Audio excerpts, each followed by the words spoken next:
Hi అండి, అందరికీ నమస్కారం. Welcome to my channel. ఈ వీడియోలో ప్రభుత్వ పెన్షనర్లకు శుభవార్త. వీరందరికీ ఇన్కమ్ ట్యాక్స్ లేదు, నో ఇన్కమ్ ట్యాక్స్.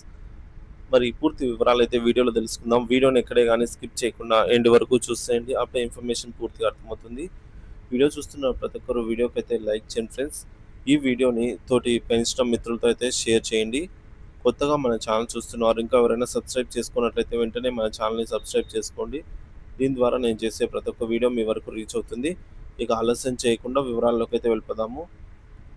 ఫ్రెండ్స్, ఇక విషయానికి వచ్చినట్లయితే పెన్షనర్లకు శుభవార్త. వీరందరికీ ఇన్కమ్ ట్యాక్స్ లేదు. వృద్ధాప్యంలో పన్ను నిబంధనలు చాలామందికి ఇబ్బందిగా అనిపిస్తాయి.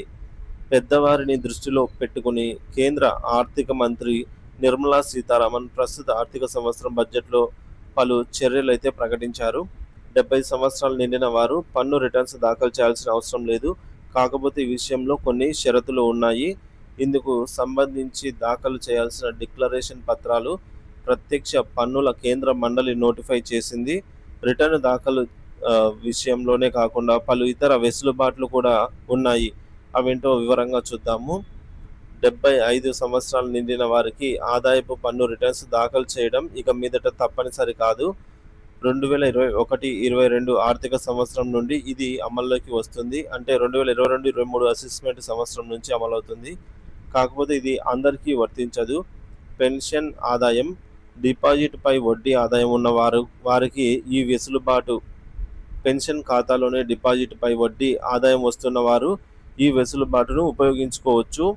ఒకవేళ మీ యొక్క ఒక బ్యాంకులో పెన్షన్ ఖాతా, మరో బ్యాంకులో ఫిక్స్డ్ డిపాజిట్ పై వడ్డీ ఆదాయాన్ని అందుకునే వారికి ఈ మినహాయింపు అయితే వర్తించదు. సో మరి దీనిని బట్టి ఒకే బ్యాంకులో పెన్షన్ మరియు డిపాజిట్ పై వడ్డీ ఆదాయం వచ్చే వారికి మాత్రమే వర్తిస్తుంది. ఇలాంటి వారు డిక్లరేషన్ పత్రాన్ని బ్యాంకుకు సమర్పిస్తే సరిపోతుంది.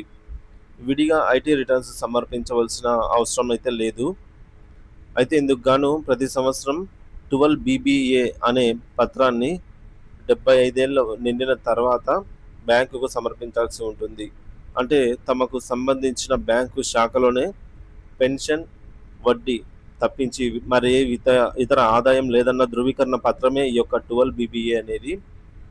సో మన యొక్క పెన్షన్ మరియు ఫిక్స్డ్ డిపాజిట్ ఉన్నట్లయితే ఆ యొక్క వడ్డీ, సో రెండు కూడా ఒకే బ్యాంకులో ఉన్నట్లయితే, అది కాకుండా మనకి ఇతర ఇన్కమ్ సోర్సెస్ లేనట్లయితే వారికి మాత్రమే ఇన్కమ్ ట్యాక్స్ అయితే దాఖలు చేయాల్సిన అవసరం అయితే తప్పనిసరి ఏం కాదండి.